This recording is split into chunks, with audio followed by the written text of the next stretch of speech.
नमस्कार. दीपक रेगे कथाकथन चॅनलवर तुम्हा सगळ्यांचं मनापासून स्वागत करतो आणि एकच विनंती करतो की अजूनपर्यंत चॅनल सबस्क्राईब करायचं राहिलं असेल तर प्लीज चॅनल सबस्क्राईब करा. शेजारी घंटीचं चिन्ह आहे, बेल आयकन आहे, तेही प्रेस करा आणि येणाऱ्या 3 पर्यायातनं ऑल हा पर्याय निवडा. म्हणजे मी चॅनलवर कथा कादंबरी अपलोड केली की ताबडतोब त्याचं नोटिफिकेशन तुम्हाला मिळेल तुमच्या हातातल्या तुमच्या मोबाईलवर. चला मित्रांनो, ऐकूयात सुरेश वैद्य लिखित आकांत या कादंबरीचा शेवटचा भाग, अर्थात भाग 14वा. अभिमन्यू आपल्या केबिनमध्ये बसला होता. अवघ्या वर्षभरात त्याच्यात ओळखून न येण्या इतपत बदल झाला होता. शरीर काहीसं भरलं होतं, रंग आणखीन उजळला होता. पूर्वीपेक्षाही तो जास्त रुबाबदार, देखणा दिसायला लागला होता. त्याच्या वागण्या बोलण्यातही कमालीचा फरक पडला होता. पूर्वीच्या त्याच्या निष्पाप निरागस चेहऱ्यावर आता एक प्रकारचा व्यवहारी धूर्तपणा आला होता.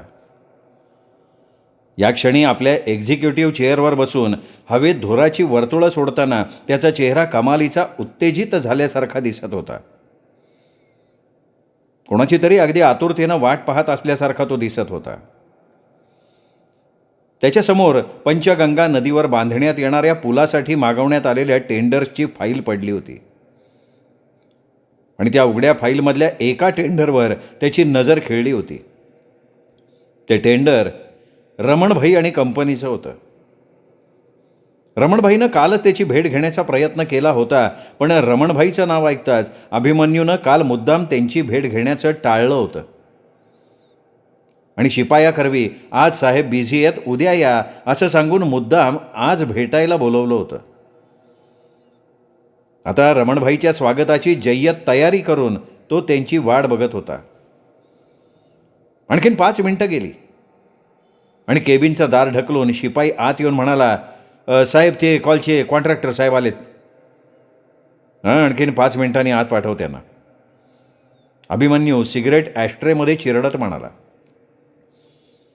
शिपाई बाहेर निघून गेल्यानंतर अभिमन्यूनं टेबलाच्या ड्रॉवरमध्ये ठेवलेल्या टेप रेकॉर्डरचा स्विच ऑन केला आणि टेबलावर असलेल्या फ्लॉवर पॉटमध्ये सहजासहजी दिसणार नाही अशा प्रकारे माईक ॲडजस्ट करून ठेवला. मग पुन्हा आपल्या खुर्चीवर आरामात बसत त्याने टेबलावरची घंटी वाजवली. काही क्षण गेले आणि केबिनचा दरवाजा ढकलून रमणभाई आत आला. अभिमन्यू त्यावेळी मान खाली घालून समोरची फाईल चाळत होता. नमस्कार साहेब. रमणभाई टेबलाजवळ येत आपल्या नेहमीच्या व्यावसायिक नम्रतेनं म्हणाला. अभिमन्यूनं सावकाश मान वर करत रमणभाईकडे बघितलं आणि म्हणाला, बोला काय काम आहे. पण अभिमन्यूचे शब्द रमणभाईच्या कानात शिरलेच नव्हते. अभिमन्यूच्या चेहऱ्यावर नजर पडता त्याचे डोळे खोबणीतून बाहेर पडण्या इतपत विस्फारले गेले होते. नकळत त्याच्या हातापायाला कंप सुटला होता आणि एअर कंडिशनर चालू असून सुद्धा कपाळावर घामाचे थेंब जमा झाले होते. मी विचारतोय तुम्हाला की आपलं काय काम होतं. अभिमन्यूनं पुन्हा विलक्षण शांत स्वरात विचारलं. तू तू तू आपल्या कोरड्या पडलेल्या ओठांवरनं जीभ फिरवत रमणभाईच्या तोंडून कसे बसे शब्द बाहेर पडले.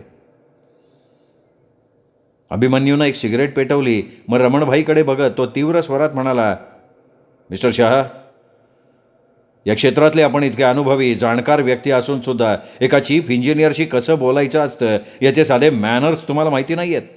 सॉरी साहेब. ठीक आहे, तुम्ही माझ्या वडिलांवर फार मोठे उपकार केलेत म्हणून मी तुमची ही चूक फारशी मनावर घेत नाही. अभिमन्यू काहीशा उपरोधिक स्वरात म्हणाला. बसा बसा. अभिमन्यूनं फ्लॉवर पॉटच्या बरोबर समोर खुर्ची ॲडजस्ट करून ठेवलेली होती. कपाळावरचा घाम पुसत रमणभाई त्या खुर्चीत बसला, काहीसा अवघडून संकोचून. मला या खुर्चीवर बसलेला बघून तुम्हाला आश्चर्य वाटलं असेल नाही का.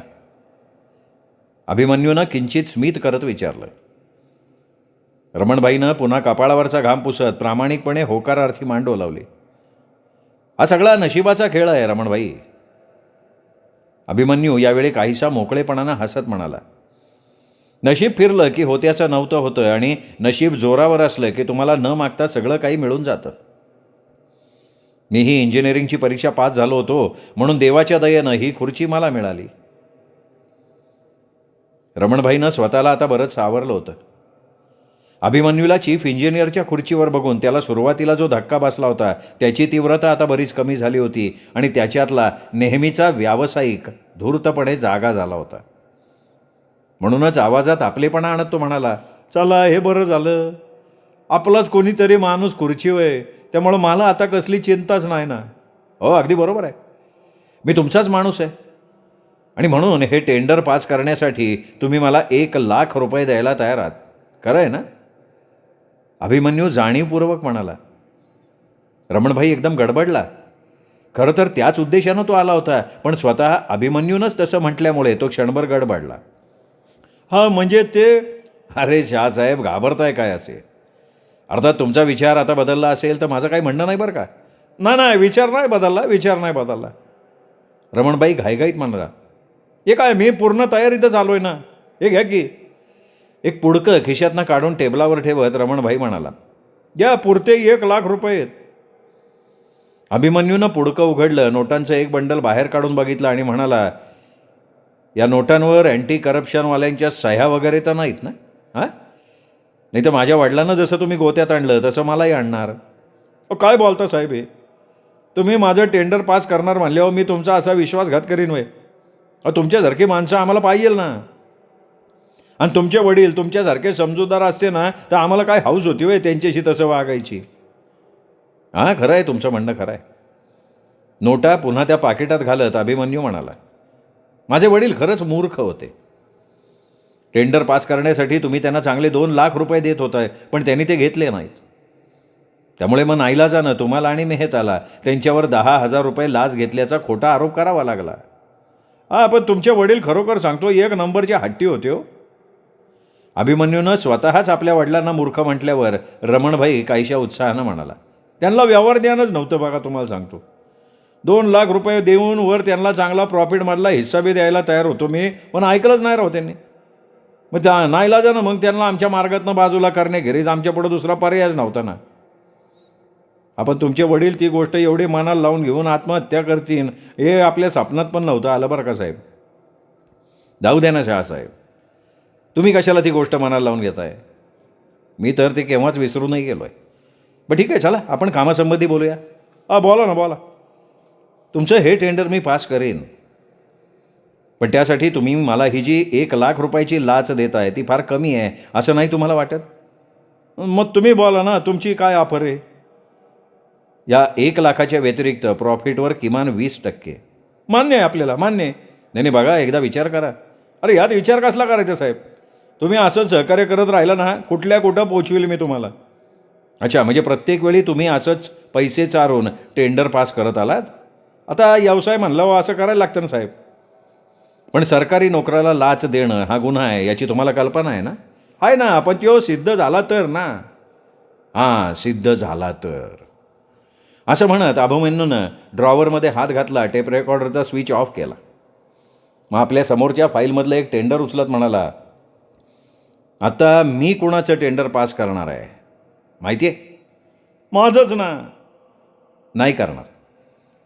मी टेंडर पास करणार आहे ते गुप्ता आणि कंपनीचं. काय सांगताय? रमणभाई आश्चर्यानं म्हणाला, त्यांनी माझ्यापेक्षा जास्त पैसे दिले काय? नाही, त्याच्याकडनं मी फक्त 50,000 रुपये घेतलेत आणि तरीही त्याचंच टेंडर मी पास करणार आहे. पण का साहेब? कारण सरकारी नोकराला लाच देण्याचा प्रयत्न केल्याबद्दल मला तुमच्या हातात बेड्या ठोकायच्या आहेत. अभिमन्यू अतिशय शांत स्वरात म्हणाला, कितीतरी दिवसांपासून मी ह्या संधीची वाट बघत होतो. म्हणजे तू तुझ्या बापाच्या मृत्यूचा बदला घेतो काय? अभिमन्यू फक्त त्याच्याकडे बघत हसला, काहीसा छदमीपणे. अरे पण माझ्या विरुद्ध तुझ्याकडं पुरावा काय? रमणभाईनं उसना अवसान आणत विचारलं. टेबलावर पडलेले हे 1,00,000 रुपये आणि त्याचं पुडकं, ह्यो पुरावा वय? रमणभाईच्या चेहऱ्यावर अभिमन्यूची कीव केल्यासारखं हसू उमटलं. तो म्हणाला, तो खरंच लय मूर्ख आहे. या नोटेव काय माझ्या नावाचा शिक्का आहे वय? अरे हां, खरंच की, मी विसरलो. नोटांवर तुमच्या नावाचा शिक्का नाही आहे, पण तुमचा आवाज तर तुम्हाला ओळखता येईल का नाही? म्हणजे अभिमन्यूनं टेप रेकॉर्डरचा स्विच ऑन केला. केबिनमध्ये अभिमन्यू आणि रमणभाईचं संभाषण सुरू झालं. रमणभाईचा चेहरा एकदम पांढरा फटक पडला. त्याच्या हातापायांना कंप सुटला होता. त्याचा सगळा चेहरा घामानं डबडबला होता. काहीशा कापऱ्या स्वरात अभिमन्यूची विनवणी करत तो म्हणाला, अरे मला पोलिसाच्या ताब्यात देऊन तुला काय भेटणार आहे? सुडाचं समाधान आणि माझ्या वडिलांच्या आत्म्याला शांती. हे बघ मी तुला 5 लाख रुपये देतो. हे टेंडर पण मला देऊ नको. तू ते टेंडर गुप्ताला दिलं तरी चालन. पण त्याच्या विनवणीचा अभिमन्यूवर काहीही परिणाम झाला नव्हता. रिसिव्हर उचलून अँटी करप्शन ऑफिसचा नंबर फिरवत तो विलक्षण कठोर स्वरात रमणभाईला म्हणाला, आपल्या क्षुल्लक स्वार्थापायी तू एकट्या माझ्या वडिलांचाच नाही तर माझं, माझ्या आईचं, बहिणीचं, भावाचं, आमच्या सगळ्यांचं आयुष्य उद्ध्वस्त केलं होतंस. आम्हाला रस्त्यावर आणलं होतंस तू. पण अभिमन्यूचं बोलणं ऐकण्याच्या मनस्थितीत रमणभाई नव्हता. आपल्या छातीतून उठणारी कळ दाबत तो खुर्चीतच कोसळला होता. संध्याकाळचे 6 वाजत आले होते. रस्त्यावर वाहनांची प्रचंड गर्दी उसळली होती. ह्याच गर्दीतनं अभिमन्यूची कारही रस्ता काढत धावत होती. कार ड्राईव्ह करताना आज तो विशेष खुशीत होता. कित्येक दिवस त्याच्या मनात धुमसत असलेली बदल्याची आग शांत झाल्यासारखा त्याचा चेहरा समाधानी दिसत होता. राहून राहून त्याच्या डोळ्यांसमोर रमणभाईचा वेदनेनं पिळवटलेला, त्याच्यासमोर गयावाया करणारा चेहरा उभा राहत होता आणि त्याच्या चेहऱ्यावर एक क्रूर आनंदाचे भाव पसरत होते. नाईक चौकातून त्याची कार हाजी अलीकडे वळत असताना अचानक त्याची नजर समोरच्या बसस्टॉपवर पडली. स्टॉपवर सायली उभी होती. आज जवळजवळ 3-4 महिन्यांनी तो तिला बघत होता. अभिमन्यूने कार सरळ स्टॉपसमोर उभी केली. खिडकीतनं डोकं बाहेर काढत त्याने हाक मारली, सायली. सायलीनं एकदम चमकून कारच्या दिशेने बघितलं. मग अभिमन्यूवर नजर पडताच क्षणभर तिचा चेहरा उजळला आणि मग पुन्हा तिच्या चेहऱ्यावर काहीसे उदास भाव पसरले. आपल्या बाजूचं दार उघडत तो सायलीला उद्देशून म्हणाला, ये सायली. सायली क्षणभर घुटमळली. स्टॉपवर उभे राहिलेले लोक एकदा तिच्याकडे एकदा अभिमन्यूकडे बघत होते. काहींच्या चेहऱ्यावर तिच्याबद्दल वाटणारा हेवा होता तर काही जणांच्या ओठांवर कुत्सित हास्य होतं. अभिमन्यू काय बोलणार, काय विचारणार याची कल्पना असल्यामुळे सायलीला खरं तर त्याला टाळायचं होतं. पण कारचं दार उघडून तो समोरच उभ्या राहिल्यामुळे तिला त्याला स्पष्ट नाही म्हणून सांगता येत नव्हतं. तसं करणं म्हणजे अभिमन्यूचा अपमान केल्यासारखं होणार होतं आणि आजूबाजूच्या लोकांच्या दृष्टीनं तीही चेष्टेचा विषय ठरणार होती. शेवटी नाईलाज झाल्यासारखी ती क्यूमधनं बाहेर पडली. त्यांनी उघडून धरलेल्या दारातून आत शिरत त्याच्या शेजारच्या सीटवर बसली आणि ती बसताच अभिमन्यूनं कार स्टार्ट केली. सायली गंभीर चेहऱ्यानं समोरच्या काचेतून दिसणाऱ्या रस्त्याकडे बघत होती. अभिमन्यूही समोर बघून कार ड्राईव्ह करत होता. मधून नजरेच्या कोपऱ्यातनं सायलीकडे बघत होता. या क्षणी तिच्या अंगावर एक साधारण प्रतीची साडी होती. चेहरा मेकअप विरहित होता. कधी काळी खांद्यापर्यंत कापलेले तिचे केस आता पाठीपर्यंत वाढले होते. त्याची तिने एक वेणी घातली होती. या वेशात ती एखाद्या टिपिकल मध्यमवर्गीय कुटुंबातली एक सर्वसामान्य तरुणी वाटत होती. तिच्याकडे बघताना आपली पत्नी बनून पटेलकडे जातानाचं तिचं रूप अभिमन्यूला तीव्रतेनं आठवत होतं आणि तिच्याबद्दल वाटणारी ती अनामिक ओढ पुन्हा त्याच्या मनाच्या पृष्ठभागावर येऊन तो काहीसा अस्वस्थ झाला होता. गाडीत बसल्यापासून सायली त्याच्याशी एक शब्दही बोलली नव्हती. पण अभिमन्यूनं कार जशी एका हॉटेलसमोर थांबवली तशी ती म्हणाली, हे काय, इथे कुठे कार थांबवलीस? चल ग, कॉफी घेऊया. अभिमन्यू आपल्या बाजूचं दार उघडत म्हणाला. पण सायली काहीशी घुटमळली. का? मला देण्यासाठी तुझ्याकडे तेवढाही वेळ नाही आहे? तसं नाही, पण आणि तसंही अलीकडे तू धंदा बंद केल्याचं मला समजलंच आहे. सायलीनं एकदम चमकून त्याच्याकडे बघितलं. अभिमन्यू तिच्याकडे बघत किंचित हसून म्हणाला, आता मला हे कसं समजलं याचं आश्चर्य वाटलं ना तुला? पण ह्यात आश्चर्य वाटण्यासारखं काही नाही. तुला भेटण्यासाठी मागे एकदा तू पूर्वी राहत असलेल्या फ्लॅटवर गेलो होतो. मला गिऱ्हाईक समजून बाजूच्या लोकांनी ही माहिती दिली आणि आत्ता तुझ्या या एकंदर वेशभूषेवरनं ती खरी आहे याची मला खात्रीही पटली. सायली काही बोलली नाही. मुकाट्यानं आपल्या बाजूचं दार उघडून तीही मग कारमधनं बाहेर पडली. दोघेही मग हॉटेलच्या गेटमधनं आत शिरून लॉनवर टाकलेल्या एका बाजूच्या टेबलावर समोरासमोर बसले. जवळ आलेल्या वेटरला सँडविच आणि कॉफीची ऑर्डर देऊन अभिमन्यू सायलीकडे बघत म्हणाला, मग सध्या राहतेस कुठे तू? एका वर्किंग वुमेन्स हॉस्टेलमध्ये. हां. अभिमन्यू गप्प झाला. क्षणभर दोघेही गप्प झाले. मग अचानक काहीसा भावनावश होत अभिमन्यू म्हणाला, सायली, आजकाल तू मला जाणून बुजून टाळायला लागली आहेस. असं का? माझं काही चुकलं आहे का?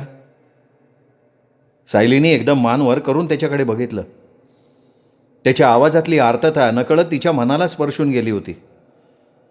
क्षणभर आपलाही तोल जातो का काय असं तिला वाटलं, पण मग लगेच स्वतःला सावरत ती हसण्याचा प्रयत्न करत म्हणाली, अरे काहीतरीच काय, परवाच तर मी तुझ्या घरी जाऊन आले. ते मला माहिती आहे सायली. परवाच नाही तर आठवड्यातनं 2-3 वेळा तू घरी जातेस. आईशी, विशाखाशी मनमोकळ्या गप्पा मारतेस, हे सगळं मला माहिती आहे. पण मी त्यांच्याबद्दल नाही, माझ्याबद्दल बोलतोय. आईला, विशाखाला तू भेटतेस, पण मला मात्र भेटायचं टाळतेस. अरे तूही कमालच करतोस हां अभि. आता मी जेव्हा घरी येते तेव्हा तू नेमका घरी नसतोस, याला मी काय करणार बरं? नाही सायली, तसं नाही आहे ते. मी नेमका घरी नसतो असं नाही, तर मी नेमका घरी नसेन अशीच वेळ साधून तू येतेस आणि माझी घरी यायची वेळ होताच निघून जातेस. असं का करतेस सांग ना. सायली काही न बोलता गप्प बसली. मग अभिमन्यूच पुढे म्हणाला, सायली, आज मी जो काही आहे त्याचं सगळं श्रेय तुला आहे. आज विशाखा ताठमानेनं जगतीये ती केवळ तुझ्यामुळे. आईचं छत्र आज जे आमच्या डोक्यावर आहे तेही केवळ तुझ्यामुळे. आणि आज मी कारमधून फिरतोय ना, बंगल्यात राहतोय ना, तेही केवळ तुझ्यामुळे. तू जर वेळोवेळी माझ्या मदतीला धावली नसतीस तर. आणि याच माझ्या उपकाराची फेड करण्यासाठी मी तुला भेटावं, तुझ्याशी बोलावं असं तुला वाटतंय. यावेळी काहीशा तीव्र नजरेनं त्याच्याकडे बघत सायली म्हणाली, आजवर 10 वेळा तू ही गोष्ट मला बोलून दाखवली आहेस. मला वाटतं एका सामान्य धंदेवाईक मुलीनं तुझ्यासाठी जे केलं त्याची खंत तुझ्या मनाला सतत बोचतीये. त्या उपकारांची जाणीव तुला रात्रभर चैन पडू देत नसावी. ठीक आहे, एवढंच जर तुला वाटतंय तर 5-50 हजार माझ्या तोंडावर फेक, करून घे स्वतःची सुटका या उपकाराच्या ओझ्यातनं. बोलता बोलता सायलीचा आवाज काहीसा कातर झाला होता. सायली, अगं हे तू काय? का? आता तू फार पैसेवाला झालायस ना.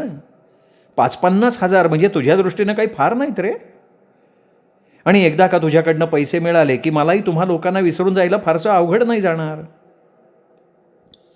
हे बघ सायली, तुला दुखावण्याचा माझा हेतू नव्हता. खरंच ग, तसं माझ्या मनात काहीच नव्हतं. सायलीचा हात हातात घेत अभिमन्यू कळवळून म्हणाला, मनात नाही आहे ना, मग पुन्हा पुन्हा मला तू ते सगळं का ऐकवतोस? कशासाठी त्याच गोष्टींचा उल्लेख करतोयस? एखादा माणूस दुसऱ्यासाठी जे काही करतो त्या प्रत्येक वेळी त्याच्या मनात उपकाराचीच भावना असते का? त्या व्यतिरिक्त दुसरं काही असू शकत नाही? सायलीनं काहीशा आवेगानं विचारलं. अभिमन्यूनं क्षणभर टक लावून सायलीकडे बघितलं आणि मग शांतपणे तो म्हणाला, सायली, मी सुद्धा तुला हाच प्रश्न विचारतो. एखादा माणूस तुला शोधत तुझ्या फ्लॅटवर जातो. तू त्याला भेटायचं टाळतेस म्हणून रात्रभर तळमळत राहतो. त्यावेळी त्याच्या मनात काय फक्त तुझ्या उपकाराची परतफेड करण्याची भावना असते? त्या व्यतिरिक्त त्याच्या मनात तुझ्याविषयी दुसऱ्या काही भावना असू शकत नाहीत? सायलीने झटकन मान वर करून त्याच्याकडे बघितलं. तसा अभिमन्यू काहीशा हळुवार आवाजात म्हणाला, हो सायली, माझं तुझ्यावर प्रेम आहे. तू मला हवी आहेस कायमची. बोल सायली, माझ्याशी लग्न करशील? क्षणभर सायली एकदम स्तब्ध झाली. मग ठाम स्वरात म्हणाली, नाही. का? कारण माझं तुझ्यावर प्रेम नाही. माझ्यासारखी मुलगी कुणावर प्रेम करूच शकत नाही. सायली अभिमन्यूकडे बघायचं टाळत म्हणाली. अभिमन्यूनं तिच्या हनुवटीला धरून तिचा चेहरा आपल्याकडे वळवला आणि म्हणाला, आता बोल. माझ्या नजरेला नजर देऊन सांग की तुझं माझ्यावर प्रेम नाही आहे म्हणून. सायलीनं त्याच्या नजरेला नजर देऊन बोलण्याचा प्रयत्न केला, पण तिला ते फारसं जमलं नाही. नाही सायली, नाही. सायली, तू कितीही नाकारायचा प्रयत्न केलास ना तरी मला माहिती आहे तुझं माझ्यावर प्रेम आहे. या प्रेमाखातर तू आपलं शरीर केवळ माझ्यासाठी पटेलला सोपवलं होतं. त्यावेळी हा आपला रोजचा धंदा आहे हा विचारसुद्धा तुझ्या मनात नव्हता. आणि आज आपला धंदा कायमचा सोडून तू माझ्यासमोर या वेशात उभी आहेस, तेही तुझ्यावर कोणी जबरदस्ती केली म्हणून नव्हे, तर माझ्यावर असलेल्या प्रेमानं तुला तसं करायला भाग पाडलंय. आता सांग, हे सगळं खोटं आहे? अभिमन्यूनं विचारलं आणि अचानक सायली आपल्या दोन्ही हाताच्या ओंजळीत तोंड लपवत हुंदके देत म्हणाली, हो अभि, तू म्हणतोस ते सगळं खरं आहे, सगळं खरं आहे रे. पण माझ्या सुखासाठी मला तुझं आयुष्य उद्ध्वस्त करायचं नाही आहे. माझं तुझ्यावर प्रेम आहे, मान्य करते मी, आणि म्हणूनच मी तुला भेटायचं टाळतीये. कोणत्या युगात वावरतीयस तू सायली? तुझ्याशी लग्न करून माझं आयुष्य कोण आणि कसं उद्ध्वस्त करणार आहे? हां, तू कोण होतीस, काय करत होतीस हे मला माहिती नसतं, आणि लग्नानंतर ते समजलं असतं तर कदाचित तू म्हणतेस त्याप्रमाणे माझं आयुष्य उद्ध्वस्त झालं असतं. तेही तुझं डागाळलेलं शरीर वाट्याला आलं म्हणून नव्हे, तर माझ्यापासून आपलं पूर्वायुष्य लपवून ठेवून तू माझा विश्वासघात केला ह्याचा धक्का बसून. पण सायली, इथे तो प्रश्नच येत नाही आहे. मी डोळे उघडे ठेवून सगळं समजून उमजून तुला स्वीकारतोय, मग तुला एवढं गिल्टी अपराधी वाटायचं कारण काय? अरे कारण मी एक वेश्या आहे. आजवर कितीतरी पुरुष माझ्या आयुष्यात येऊन गेलेत. तुला देण्यासारखं आता माझ्याकडे खरंच काही नाही रे. जे सगळं होतं ना ते मी उधळून लुटून टाकलंय. असं खरंच तुला वाटतंय सायली? अभिमन्यूनं तिच्याकडे बघत विचारलं. त्याच्या प्रश्नाचा रोख लक्षात न येऊन सायलीनं प्रश्नार्थक मुद्रेनं त्याच्याकडे बघितलं. तसा अभिमन्यू तिच्या हातावर थोपटत म्हणाला, हे बघ, शरीर म्हणजे सर्वस्व नाही सायली. आजवर तुझ्या आयुष्यात आलेल्या पुरुषांना तू जे दिलंस ना ते फक्त तुझं शरीर, तुझं मन दिलं नाहीस तू.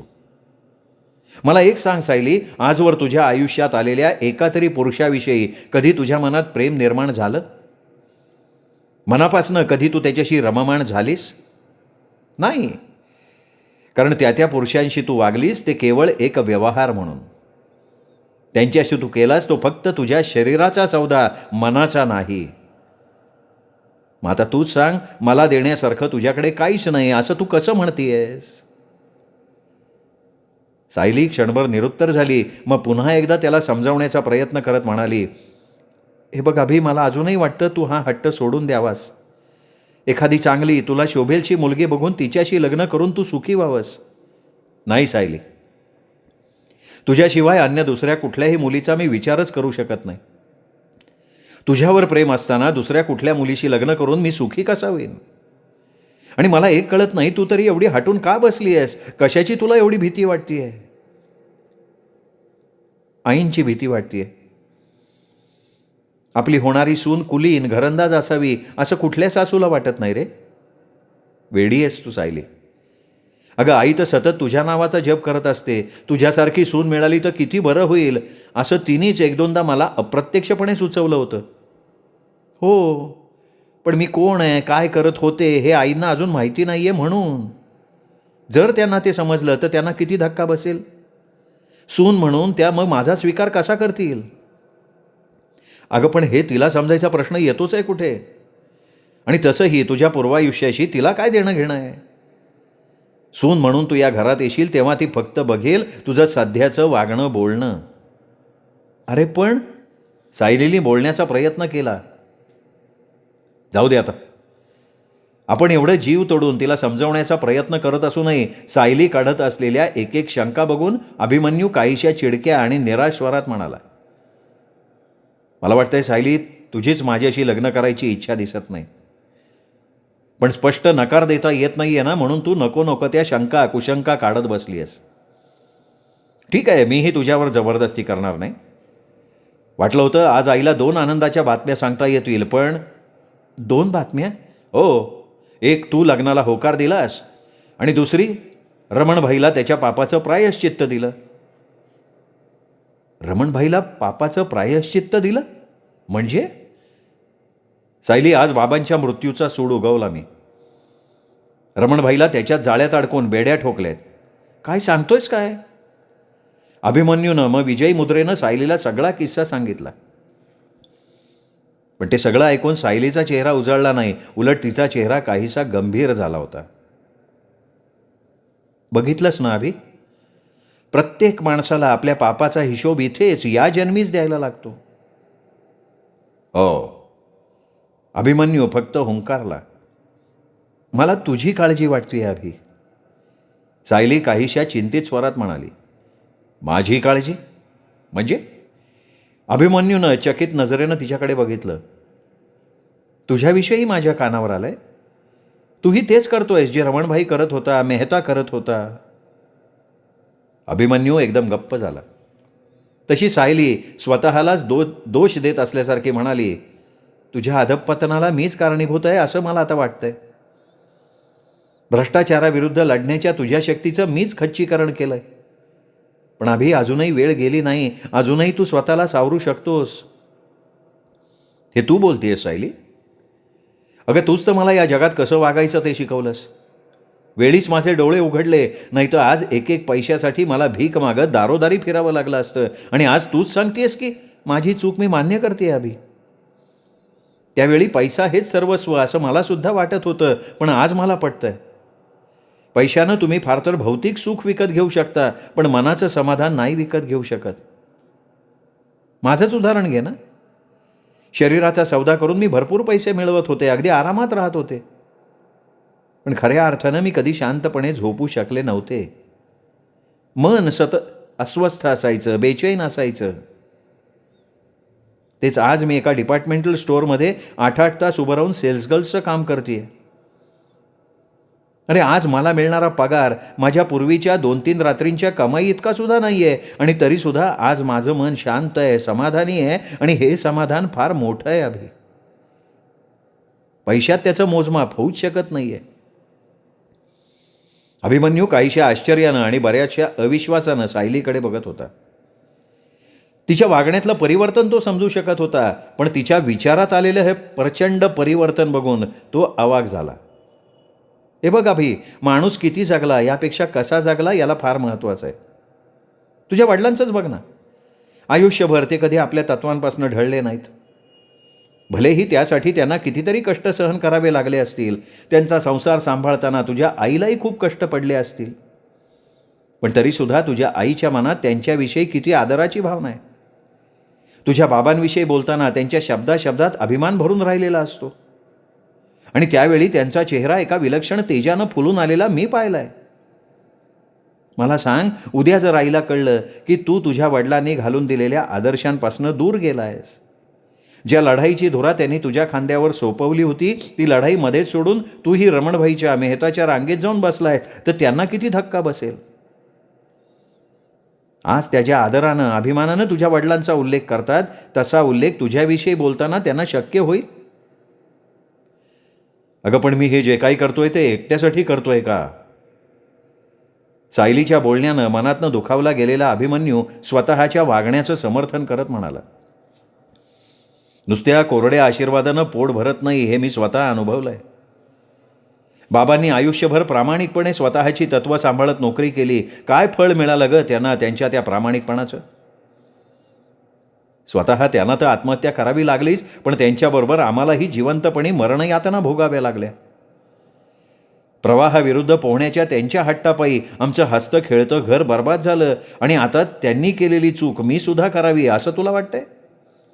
हे बघ, मला काय वाटतं याला महत्त्व नाही आहे अभि. महत्त्व त्याला आहे की तुझ्या सत्सद बुद्धीला काय वाटतंय. आणि मला खात्री आहे रे की तुझी सत्सद बुद्धी तुला सतत आतून टोचण्यात येते. कारण आज तू जे काही करतोयस ते केवळ पैसा मिळवण्याच्या हव्यासापायी नाही, तर तुला आलेल्या कटू अनुभवांचा बदला घेण्यासाठी करतोयस. तसं नसतं तर आज तू जे काही रमणभाईंशी वागलास तसं वागला नसतास. ते देव करत असलेले 5 लाख रुपये नाकारून तू त्यांना पोलिसांच्या हवाली केलं नसतंस. अभि, तू स्वतःला कितीही निगरगट्ट कठोर बनवण्याचा प्रयत्न करत असलास ना तरी तुला ते शक्य नाही होणार, कारण मुळातच तुझ्यात एक संवेदनाशील मन आहे.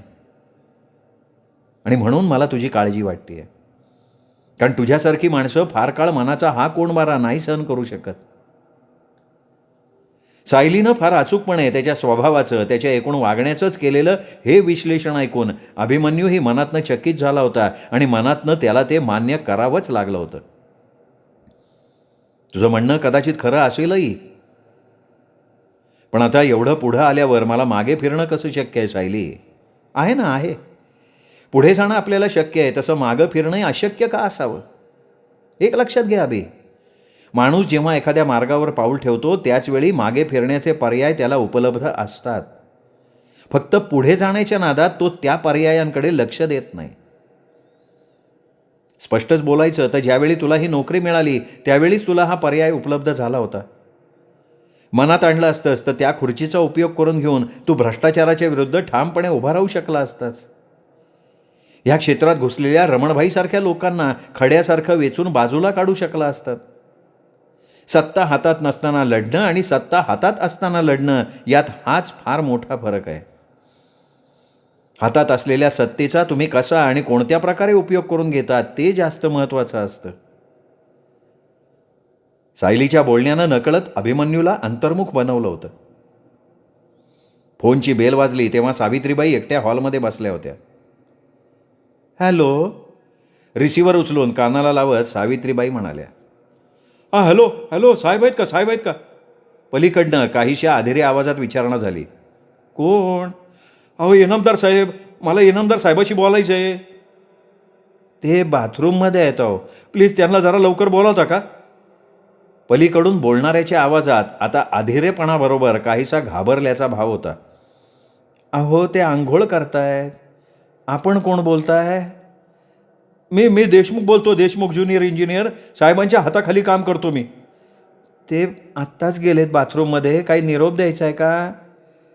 आपण कोण बोलताय? मी इनामदार साहेबांची आई बोलतीये. आईसाहेब, साहेबांना एक अतिशय महत्त्वाची बातमी द्यायची. सांगा ना, मी सांगते त्यांना. अहो, बातमी लय वाईट आहे. पण वाईट बातमी? ती कोणती? सावित्रीबाईंनी काहीशा धडधडत्या छातीनं विचारलं. अहो, पंचगंगा नदीवर जो पूल बांधण्यात येणार होता ना, तो आज पहाटे कोसळला. 10-12 मजूर त्याच्याखाली गाडले गेले असावेत. अगं बाई, पण असा कसा कोसळला हो? तपासणी पथक लगेच इथे दाखल झालं होतं. हो, त्यांनी सगळ्या मालाची, कोसळलेल्या बांधकामाची पाहणी करून निष्कर्ष काढलाय की पुलाच्या बांधकामात वापरण्यात आलेल्या सिमेंटमध्ये भेसळ होती. तसंच वापरण्यात आलेला इतर माल अत्यंत निकृष्ट दर्जाचा होता. हां, हो ना. टेंडरमध्ये दिलेल्या मालाची क्वालिटी आणि प्रत्यक्षात वापरण्यात आलेल्या मालाची क्वालिटी यात जमीन आसमानाचा फरक आहे. अहो, ठीक आहे, पण यात तुमच्या साहेबांचा काय दोष? अहो बाईसाहेब, ते टेंडर साहेबांनी पास केलं होतं. पोलिसांनी गुप्ता नावाच्या त्या कॉन्ट्रॅक्टरला अटक केली आहे.